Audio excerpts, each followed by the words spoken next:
Hi, we're live with Talk to Us Tuesday. This is our 30-minute Facebook chat where you get to ask us questions, and I'm excited to be here today at Almost Home, and I'm joined with Executive Director Ashley Dunn and Development Director Rachel Monroe. Thank you guys for being here. Thanks for being having here. us.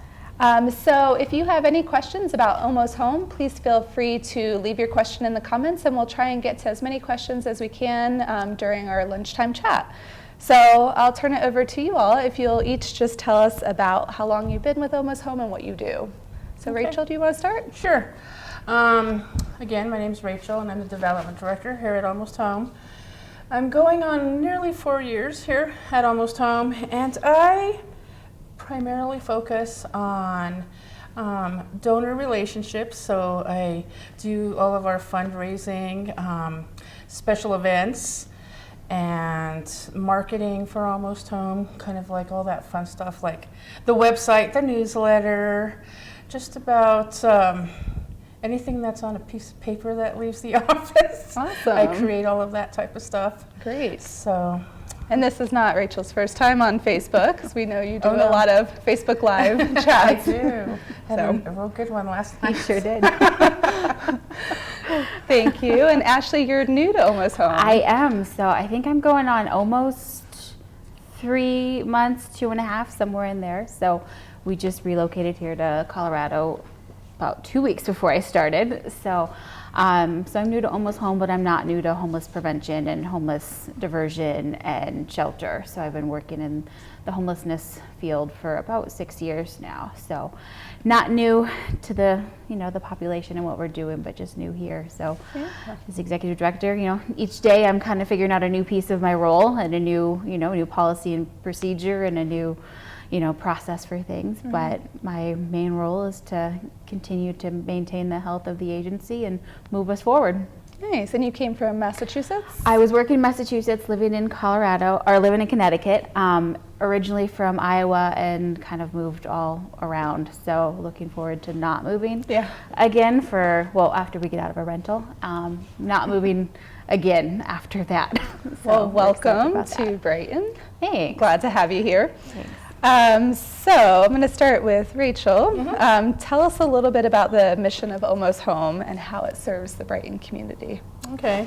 Our mission is to promote self-sufficiency and provide assistance to those who are experiencing housing instability. And so housing instability can mean a couple things. It can mean the obvious one, which is being homeless. And it can also mean that you're a person that's living in a home that you cannot afford the rent, because so many people in our community are experiencing that right now with the inflation of rent. It is so many folks spend over 50% of their income on rent, and so they are on the verge of possibly being evicted, which is again housing instability. Right. And so how did Almost Home begin in the community? What's the history of Almost Home? It started, I believe, in the mid to late 80s, 1980s. And it started at the St. Augustine's Catholic Church. And it actually was in their basement. And they were primarily serving like the farmers and the immigrants that were here that were homeless. Okay. And so that's who they were housing. And then they realized there was even a bigger need, and so they needed more space, and they couldn't handle the number of folks that were there. So then it actually moved to St. Elizabeth's Episcopal Church over on 3rd. And they started running the shelter out of their church, and they actually had a house, I guess that's right next door to the church. That was the original Almost Home shelter. And I'm not sure how long it was there, but eventually Almost Home came into a nice sized donation where they were able to purchase the shelter that we have now, which is over on 6th, is it? 6th and Bridge. Yes. And so we were able to purchase that home, and that's our shelter now. Great. Thank you. Again, we're live with Almost Home, so if you have any questions that Ashley or Rachel can answer, please feel free to leave your comments and we will get those questions answered. So Ashley, I want to turn it over to you. This week is National Hunger and Homelessness Awareness Week. It is. And according to the Metro Denver Homeless Initiative's Point in Time survey, 62% of those homeless in Adams County are families with children. Can you tell us about the work that Almost Home does to address homelessness? Absolutely. A lot of our focus really is on families. Our shelter brings families in that have children. So we're looking to be able to mitigate that immediate need when somebody is experiencing housing instability through our shelter system. And then our programs here for prevention are also geared towards families, but also individuals as well. So we're really trying to be able to stabilize families in the home that they're in so they don't even enter into homelessness. But there are so many children that are out there experiencing housing instability, and the numbers that are reported on the McKinney-Vento are very different from the Point in Time because of the way that they report. So it looks very different from the 3,900, I believe it is, for McKinney-Vento when you look at Adams County Point in Time, where we actually physically go out and count and interact with those that are living in places not meant for human habitation. There's about 104 families that are in Adams County. Just because of the way counting is different from federal level to the state to the county. But either way, we believe that every child should have a place that's stable and safe, somewhere that they go home and have dinner at night and be able to, wake up the next morning and go to school. So all of our programs are really geared towards helping to end that housing crisis for that family through prevention efforts, and that can be through rental assistance, paying some arrears, getting somebody into a new unit, stabilizing them in their current unit. We've also identified that paying utilities can also help reduce the risk of housing instability, because then somebody doesn't have to choose between paying electric bill or rent. Right. So we're trying to make sure that we have kind of a continuum of services where anybody can enter in a way that meets their need. Okay, that's great information. And Almost Home operates one of only 2 family emergency shelters in the county, and the only homeless shelter in Brighton. So can you talk about that with us? Yes. Previously we had 3, and one is actually getting ready to close its doors, I believe at the end of January. So right now we serve 6 families out of the total 8 families that can be served in Adams County. So it's a pretty critical need that we are able to serve, and it's necessary in our community to be able to have this resource. We have a lot of folks call in daily to be able to access it, and we have a pretty long wait list. So we're trying to research additional funding sources to figure out how we can outreach and work directly with those that can't access our shelter today because our wait list is as long as it is. We also really work hard to collaborate with other providers in the region, that if somebody does come that doesn't meet our eligibility or doesn't meet eligibility in this area, that we connect them to other resources. So we're very, very big in collaboration and working with other providers to help that. Yeah, and how long can a family stay at the shelter?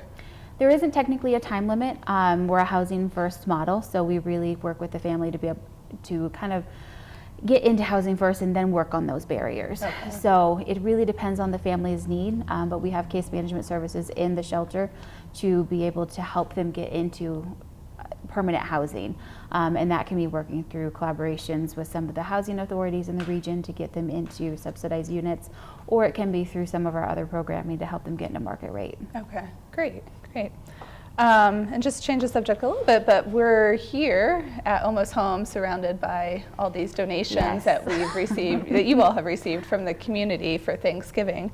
So Rachel, can you talk a little bit about the Thanksgiving meal program that Almost Home hosts? Sure. I believe this is our 17th year having this program, and basically what it does is it provides a Thanksgiving meal box for 350 families in our community. And when I say community, we do accept those in Adams County, so all of Adams County, as well as Southern Weld County. And in that meal box is absolutely everything you need for a Thanksgiving meal. So the community comes together. We put the word out, and they donate everything around us, as you can see. Anything from like stuffing to yams to we have cranberry sauce, cake mix, I'm looking around, gravy, etc. And so they donate all of that. And then we also have the farms in our community that donate all of the fresh produce. nice. So it's not just, canned and boxed items that are going into this mill. And so we have farms like Sakata Farms donates like 600 pounds of onions. Wow. And excuse me, a local farm, Strohauer Farms, they donate 350 5-pound bags of potatoes. Wow. And then we have another farm that donates carrots. And Lulu's farm also donates pinto beans, and they go and pick up all of those potatoes for us. Oh, nice. So, because that's definitely a big truckload. Yes. So they go Do and pick it remember up for us, and they deliver it here to our office. And then also we reach out to all the churches around town. So a lot of the churches focus on all of the canned goods for us. And then last thing is we get gift cards for $15, and that's what we give to each family so they can go and buy their turkey with that gift card. So how have you seen the program kind of grow over the last 17 years in the time that you've been here? Has it Yeah. gotten bigger? It has, because looking back at past numbers, it definitely maybe not even 5 years ago it was serving more like around 200 folks. And so now we've put the number up there to 350 as our goal. Right. And the last time I looked, we're like at about 320 right now. Wow. So I suspect we will hit that goal by the end of this week. So for those families that are interested, who should they contact? If you're interested in getting a box, you can call our office, and I can give you that number. It's 303-659-6199, and our intake assistant will be able to help you and ask you some questions. But what you really need to do is you need to come into our office. And so when you come into our office, you need to have an ID and proof of address, just so we can verify that you are an Adams County or Southern Wild resident.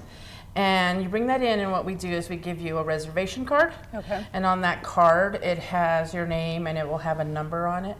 And what that means is that your box is reserved. Okay. And so, so unfortunately, we really don't take any walk-ins like the day of the event, which will be this Saturday.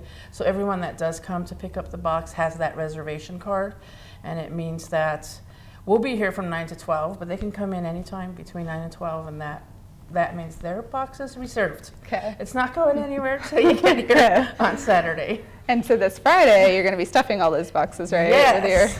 So yeah, it definitely takes a village. So this Friday, we will have about 20, 25 volunteers in here, and we will be assembling the mailboxes. And it's a pretty well-oiled machine that works as an assembly line, starting with assembling the boxes all the way down to the last thing we put in is the bread on top.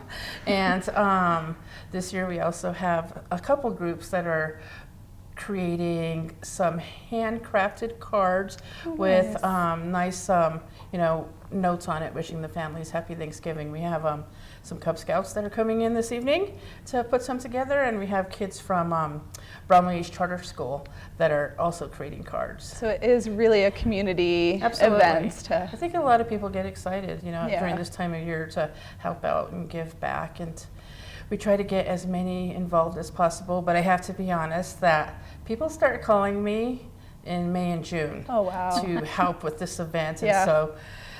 so words to the wise, call me early, because I have a waiting list of folks that This want to is help true. out. Well, thank you.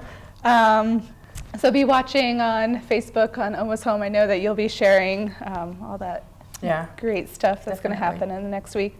So Ashley, I wanted to talk to you a little bit more about the assistance programs that you all provide. And you mentioned one, the utilities. And I know the city has partnered with Almost Home to help provide assistance to those that need it for utility bills. Can you talk a little bit about that and some of the other programs? Yes. So we have a water assistance program with the city of Brighton for folks that are coming in experiencing some struggles to be able to pay their water bill. So we've been able to administer that program for the city here.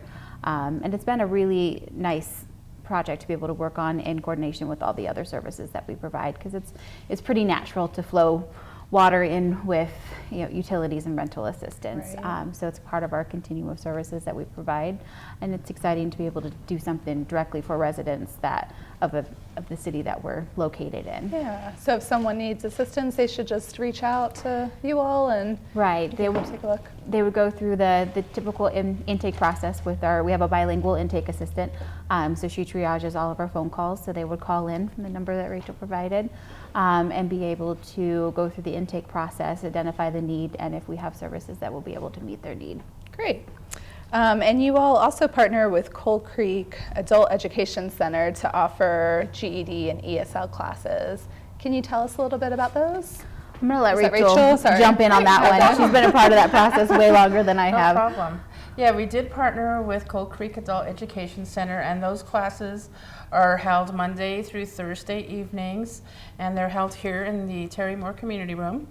And we can help with pre-GED tests, and so we have a computer lab here at Almost Home where folks can come in and take a pre-GED test, which will just identify some areas that they need to focus on for when they start taking the classes. And then they can begin the actual classes here in the room, and they can reach out to Coal Creek to sign up for the classes. And if you meet certain criteria, again, you can call in and see if you qualify, as we do have some funding assistance for those who are taking GED classes. And I think the ESL classes as well, that's something a little new that they just started maybe in the last year, but they are growing. And again, you can reach out to Coal Creek or call here, and we can definitely give you their phone number and give you the schedule. I think they start their next session in January, because they're right in the middle of one right now. Right. Okay, great. Now they'll be moving around all the boxes. Yes, after this is over. Going back to all the boxes, we have a question from Jessica that's come in. And Jessica asked, do you have an ongoing list of items you need? Where can we find that list? I know of many helping hands, but we don't know how to best help. Okay. Jessica, thanks for asking. And as of right now, we had volunteers come in last night, and they sorted and counted all of the donated food items, because we need 350 of each.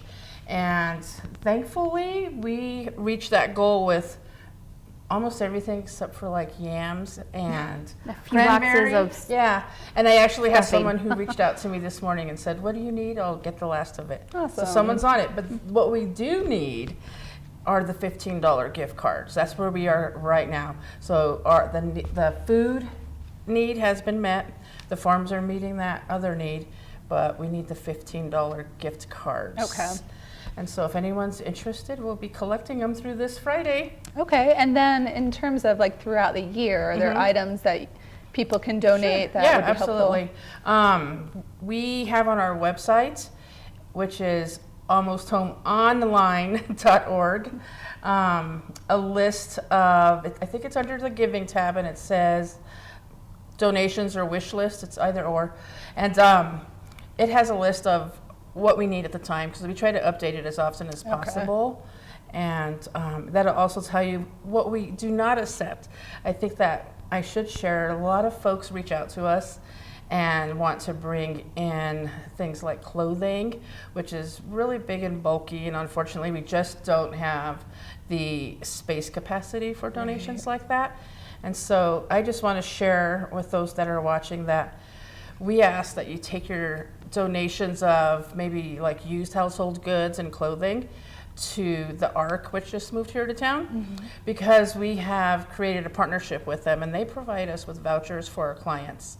And then our clients who are in need of those particular items can shop for free and pick out exactly what they need. Okay. So it's a great partnership. It's really helped us out that they've Yeah. moved to town. That's great. So almosthomeonline.org. Yes. Okay. And then looks like we got another question. Let me see if I could try and go through this. Oh, thank you, Stephanie. I think you put some of the shelter needs on our Facebook page, so thank you for that. And just, we have a few more minutes, so if there's anyone tuning in that does have a question, if you want to leave it, we'll try and get to it in the next couple minutes. Rachel, I want to ask you about some fundraising events that you all do throughout the year to help raise funds to support Almost Home. Okay, sure. We have our annual Spring Out of Homelessness Gala. This year it'll be on Friday, May 1st at Todd Creek Heritage Golf Club. And that is usually our largest fundraising event of the year. Some information will be coming out about that. Probably in early January, we'll have it up on our website and on our Facebook page. And then we are really looking to implement something that's family friendly this summer that can get kids more involved and learn more about our organization and giving back. So no promises, but I'm really working on trying to have something like at Top Golf because I think that would be fun. Yeah. And in the fall, we have this year will be our third one coming up, our third annual Concert for a Cause. And so we established that event to try to reach out to folks that maybe typically don't attend Almost Home events, just a whole new, demographic out there. Some folks that are maybe a little younger and listen to music and like to go out and have fun. And so we established that event to reach that population. And so the last two have been a lot of fun. The bands were great, and I already have someone in mind for next year. I'm sure you so do. Those are like our big fundraising events, but we have different events throughout the year. Like Big Choice Brewery just put one on for us, and they donated 10% of all beer and alcohol sales, and had a food collection drive.